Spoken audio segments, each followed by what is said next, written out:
સારા road, રેતી ખનન અને આ રેતી ખનન માટે વપરાતા ભારે વ્હીકલોનું અવર જવરના કારણે થતા એક્સિડન્ટો રોકવા માટે જનતાનો અવાજ ઉઠાવી અને જનતા માટે આંદોલન કરી રહેલા અમારા નેતા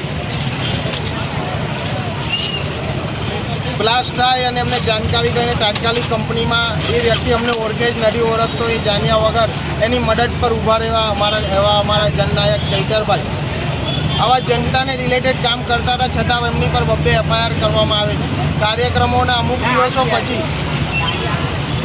અમુક દિવસો પછી કાર્યક્રમો થયા પછી જે FIR કરવામાં આવે છે તો એની પાછળ એક સવાલ ઊભો થાય કે તમે અમારા કાર્યક્રમો પૂરા થાય એના દિવસો પૂરા થઈ જાય ત્યાર પછી FIR કઈ ટાઈપની કરો, કોના ઈશારે થઈ રહ્યું છે? અને અમે જનતાનો અવાજ ઉઠાવી રહ્યા છીએ તો તમને શું તકલીફ? જનતાની સમસ્યા શું નિરાકરણ લાવવું એક વિધાયકનું કામ નથી?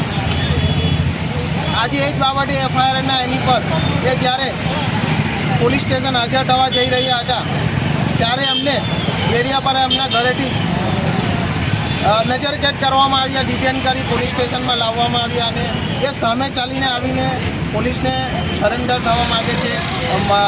FIR નોંધાઈ છે તો એ એવું પૂછવા માગે છે કે અમે કયા ગુનામાં અમને તો પોલીસ સ્ટેશન હાજર પણ નથી થવા દેવા, ખોટા કેસો કરવા છે ને હાજર થતા રોકવા છે.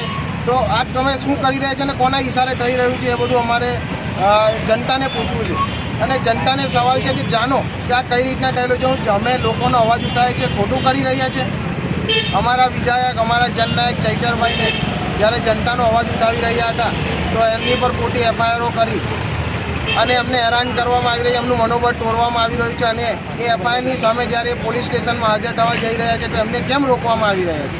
હવે ક્યારે તમે એમને નોટિસ આપશો ને ક્યારે એમને FIR પર અમલ કરવામાં આવે છે? અમે સામે ચાલીને આવીએ છીએ તો અમારે જવાબ લઈ લેવા જોઈએ.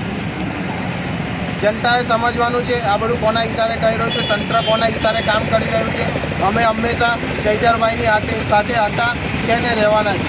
જય હિન્દ. ચૈતરભાઈ તું આગે બઢો, હમ તુમ્હારે સાથ હૈ.